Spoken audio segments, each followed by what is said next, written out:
जालना जिल्ह्यातील सरकारी कंत्राटदारांची जवळपास 400 कोटी रुपयांची बिले सरकारकडे थकीत आहेत। हे थकीत बिल लवकरात लवकर मिळावे यासाठी जालना जिल्ह्यातील सरकारी कंत्राटदारांनी सार्वजनिक बांधकाम कार्यालयासमोर आज कामबंद आंदोलन केले आहे। जिल्ह्यातील कंत्राटदारांनी आपली चारचाकी वाहने आणि यंत्रसामग्री सार्वजनिक बांधकाम विभागात जमा करून सरकारचा निषेध व्यक्त केलाय। दरम्यान उपमुख्यमंत्री अजित पवार यांनी कंत्राटदार यांच्या संदर्भात केलेले वक्तव्य एकदम चुकीचं आणि दिशाभूल करणारं आहे असं म्हणत शासकीय तंत्रज्ञान संघटनेने अजित पवार यांचा निषेध नोंदवला आहे। त्यामुळे जर कमीत कमी 50% रक्कम प्राप्त झाली नाही तर हे आंदोलन सुरूच राहील असा इशारा कंत्राटदार संघटनेच्या पदाधिकाऱ्यांनी दिला आहे। यावेळी शासकीय कंत्राटदार श्रीकांत घुले, प्रतीक दानवे पाटील, जगदीश नागरे, शेख इब्राहिम यांच्यासह कंत्राटदार उपस्थित होते।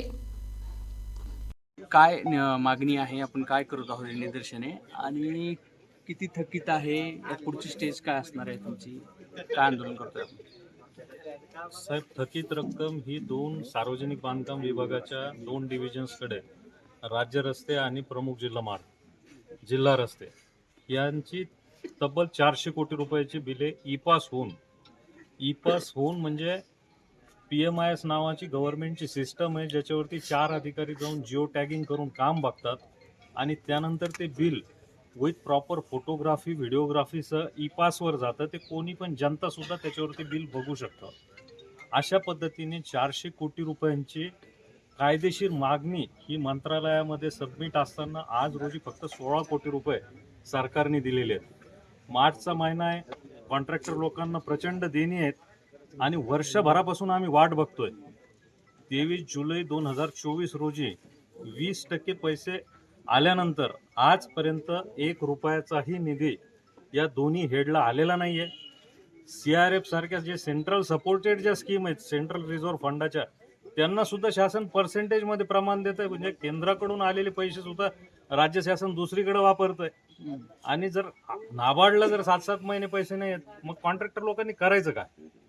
अशा परिस्थितीमध्ये आजची सिच्युएशन तर इतकी विचित्र झालेली आहे की राज्य रस्त्याला या दोन्ही डिव्हिजनचे मिळून 99 कोटी रुपयाची डिमांड होती, फक्त 1.5 कोटी रुपये प्राप्त झाले। आणि जर ह्या रेशोमध्ये जर असे 1.25% पैसे येत असतील, 1 रुपयाने जर पैसा येत असेल तर आमचे कामं चालणार कुठून आहे? आम्ही काम बंद करण्यापेक्षा आमचे काम बंद पडले। काय करतोय आपण आता हे आंदोलन? आज आम्ही काम बंद आंदोलन करतोय, म्हणजे आज काम बंद झालीत। आमच्याजवळ डिझेल भरायला पैसे नाहीत।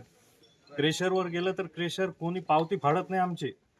गव्हर्नमेंट कॉन्ट्रॅक्टरची गाडी आली की उधार कोणी द्यायला तयार नाहीये। डिझेलची बिलं थकलेली आहेत, डांबराची बिलं थकलेली आहेत। अशा परिस्थितीत काम कसं होणार आहे? पैशाची अपेक्षा लावून इतक्या वर्ष शेवटी मार्च आणि फेब्रुवारी म्हणजे वर्षभराची अपेक्षा असते आमची की यावेळेस पैसा मिळायला पाहिजे। आज जर पैसा नाही मिळत तर मग कधी पैसा मिळणार आणि काय होणार आहे? निवडणुका संपल्या, सरकारचं काम भागलं, आता सरकारने वारेवर सोडून दिलं आम्हाला। त्यामुळं आम्ही सरकारच्या भरोश्यावर घेतलेली जी यंत्रसामुग्री ही सरकारकडे जमा करायसाठी घेऊन आलो। पुढची दिशा काय तुमची? पुढची दिशा काम बंद कायम। 50% निधी प्राप्त होईपर्यंत कामे सुरू करणार नाही या दोन्ही हेडची।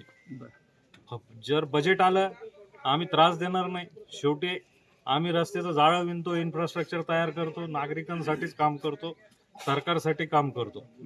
आणि यंत्राच्या माध्यमातून जेवढं काही असेल आधुनिक यंत्रसामुग्री वापरून 10-15% मार्जिनवर आम्ही बिझनेस करतो। आमचं बिझनेसचं मार्जिन निघून गेलं, व्याज निघून गेलं, आता आम्ही भांडवलात पण नाही। NTV news Marathi, Jalna.